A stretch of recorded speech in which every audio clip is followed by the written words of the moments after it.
Time is such a strange concept. An hour can feel like a minute when you're happy, while a minute can feel like an hour when waiting for something. But no matter how fast you think time is passing by, we all have a limited amount on our hands. And with that, we have to be selective on how we spend our time.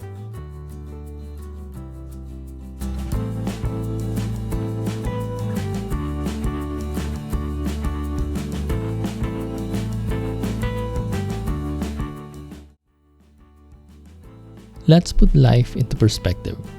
In the 1960s, the average life expectancy is at 50 years, with some first world countries going barely above 70 years. In 2019, the average life expectancy has improved to 73 years globally. Depending on where you are around the world, it may be a bit higher or lower. If you live in Japan, Singapore, the UK or the US, life expectancy is above the average. Okay, so 73 years. Let's start there. That's 876 months, 3,796 weeks, 26,645 days. Or in hours, 639,480.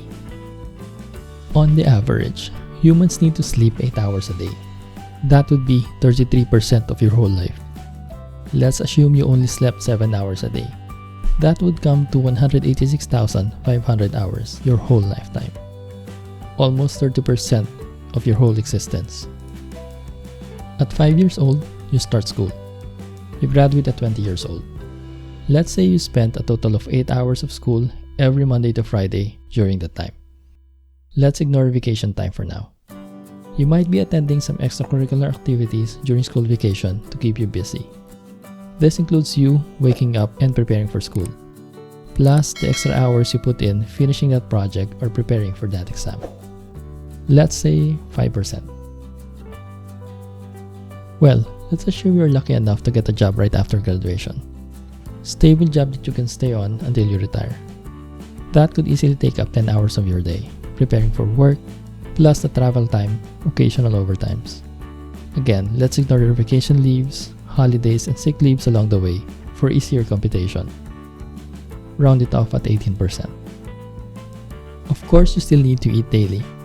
Let's say that takes you 1 hour a day. That's 26,645 hours. Then, starting at 15 years old, you start helping with household chores. Later on, you do your own laundry, wash the dishes, clean the house, all those chores around the house.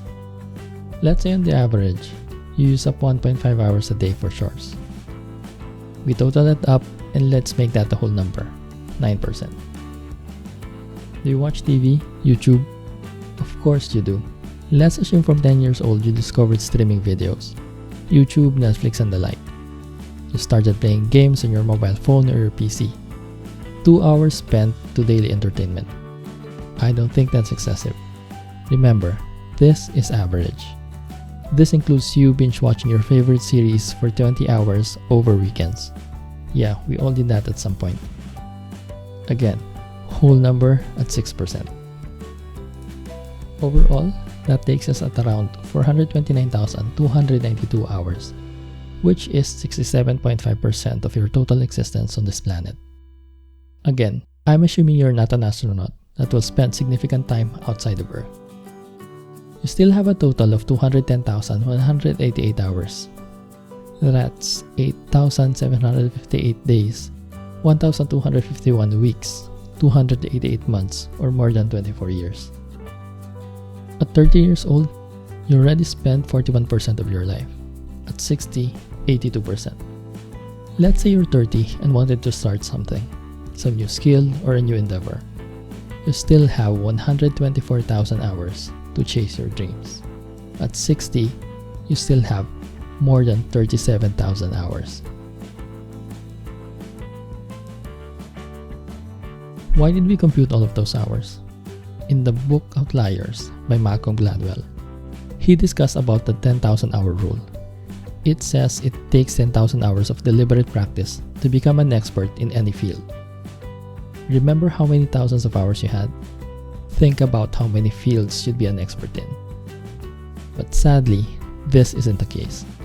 Even the researchers of the 1993 study mentioned by Gladwell in his book refutes the claim. They say it's an oversimplification of their work. Another study done in 2019 revisiting the 1993 study could not prove the 10,000-hour rule.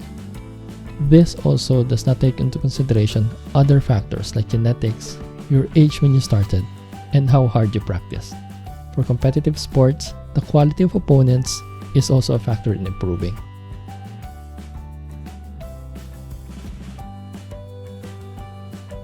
So why discuss all of this just to say you're never going to be an expert? Here's the good news.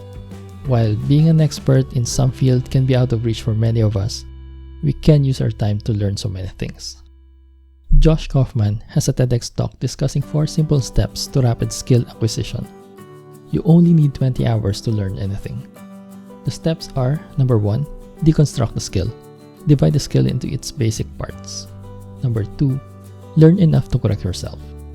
Practice enough to notice your mistakes and correct them. Number 3, remove all distractions when practicing. Number 4, practice at least 20 hours. Ensure you stick with it until completion. So now, we're down from 10,000 hours to 20 hours. Spend 20 hours on a skill, and then on another one. Once you've identified the skill you wanted to be good at, continue at it. You might end up spending that 10,000 hours after all, if that skill is really enjoyable. I know that this is an oversimplification. There are so many things that can happen in our lifetimes. Life can be so unpredictable, but since life expectancy seems to be moving up every year, you might even live to be 100. All I'm saying is, it's never too late to start.